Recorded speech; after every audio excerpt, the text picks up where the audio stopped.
Bueno, en cuanto a la valoración del partido, creo que nosotros no hemos estado bien. En una de las fases del juego en las que necesitábamos estar precisos con balón para intentar someter al Valladolid y quitarles el balón a ellos y en ese caso poder encontrar un partido más cómodo. No hemos estado precisos, no hemos estado bien. Tengo la sensación de que el equipo no cree lo suficiente en sí mismo como para poder obtener puntos como visitante.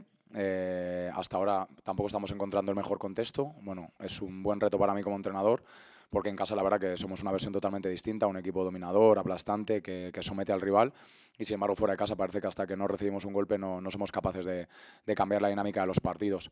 Aparte de ese punto de confianza, pues tendremos que ajustar algunas cosas y ahora tenemos el bonito reto de jugar otro partido fuera de casa el sábado que viene para intentar resarcirnos lo antes posible y ser capaces de puntuar como visitantes.